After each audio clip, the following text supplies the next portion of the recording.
Hi friends, కొమ్ముల tech ఛానల్కి స్వాగతం. ఈ వీడియో కనుక మీకు నచ్చినట్టయితే లైక్ చేయండి, షేర్ చేయండి, సబ్స్క్రైబ్ చేసుకోండి. అండ్ ఇవాళ టాపిక్లోకి వెళ్ళిపోతే బాయిలర్కి సంబంధించిన ప్రతి ఒక్క వాల్ గురించి మనం తెలుసుకుందాం. అండ్ అలాగే ప్యాకేజ్ బాయిలర్ కానీ, ఎఫ్బీసీ కానీ, సిఎఫ్బీసీ కానీ, ఏ బాయిలర్ కైనా వచ్చే వాల్స్ అన్నీ కూడా ఒకటే, సేమ్ టు సేమ్. వాల్స్ ఎలా ఏంటి, వాటి పేర్లు ఏంటి, ప్రతిదీ కూడా మనం క్షుణ్ణంగా తెలుసుకుందాం.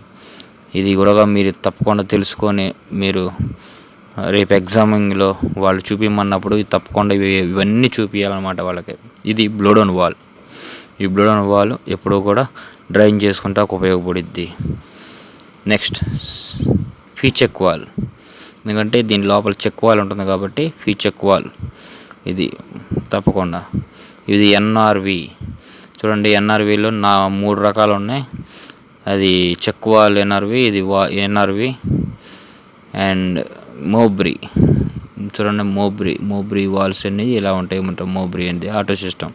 దాని లోపల ఉండేది ఇక చూడండి, ఇది ఫ్లూట్ అంటారు అన్నమాట. ఈ టాప్లో ఉన్నది చూసారా, అది మ్యాగ్నెట్.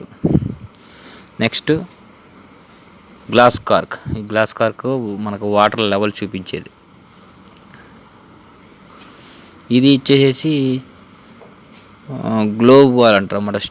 స్టీమ్ మనకి బాయిలర్లో తయారైన తర్వాత మనం ప్లాంట్లో పంపించుకోవాలంటే ఈ స్టీమ్ వాల్ ద్వారా పంపించుకుంటారు.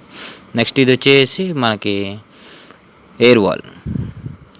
ఇది వచ్చేసరికి మనకి ప్రెజర్ మీటర్ అన్నమాట. అంటే మనకి దాని లోపల ఎంత ప్రెజర్ ఉందో దాన్ని చూపిస్తాకి. ఇది వచ్చేసి ప్రెజర్ స్విచ్. ఈ ప్రెజర్ స్విచ్ అనేది మోస్ట్ ఇంపార్టెంట్ ఫ్రెండ్స్.